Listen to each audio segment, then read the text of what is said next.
এ ব্যাপারে প্রয়োজনীয় ব্যবস্থা গ্রহণের জন্য আমাকে নির্দেশনা দিলে আমি স্থানীয় সরকার পল্লী সমবায় মন্ত্রী শ্রদ্ধেয় মির্জা ফখরুল ইসলাম স্যারের পরামর্শক্রমে প্রত্যেক উপজেলা পরিষদের দোতলায় অ্যাটাচ বাথরুম সহ আসবাবপত্র সহ মাননীয় সংসদ সদস্য মন্ত্রীদের বসবার জন্য একটি রুম প্রস্তুত করে দেওয়ার জন্য আজকেই আমরা জিও ইস্যু করেছি, ইউনোদের নামে আদেশ দিয়েছি এবং অচিরেই নতুন ভবনে এবং পুরাতন ভবনে যেখানে যে অবস্থায় আছে সেখানেই এই কক্ষর নামটি হবে পরিদর্শন কক্ষ।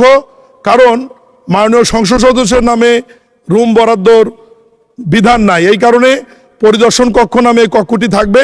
মাননীয় এমপিরা ওখানে বসে তাদের প্রয়োজনীয় কার্যক্রম এবং সাধারণ মানুষের সঙ্গে দেখা সাক্ষাৎ এবং সময় ব্যয় করতে পারবেন।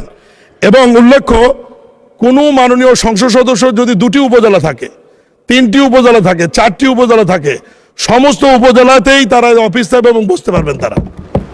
আমি এ ব্যাপারে পদক্ষেপ নেওয়ার জন্য মাননীয় প্রধানমন্ত্রী আমাকে নির্দেশনা দেওয়ার জন্যে সকল সংসদ সদস্যদের পক্ষ থেকে মাননীয় প্রধানমন্ত্রীকে সবাইকে একটি করতালি দিয়ে অভিনন্দন জানানোর জন্য ধন্যবাদ জানাচ্ছি। এবং মাননীয় সংসদ সদস্য অনুরোধ করব, আজকের তারিখে জিওটি আদেশটি জারি হয়েছে, আপনারা ইউনোদের সাথে কথা বললেই দ্রুততম সময়ের মধ্যে কক্ষটি আপনাদেরকে রেডি করে আপনাদের ব্যবস্থা। ধন্যবাদ মাননীয় স্পিকার, ধন্যবাদ মাননীয় স্পিকার।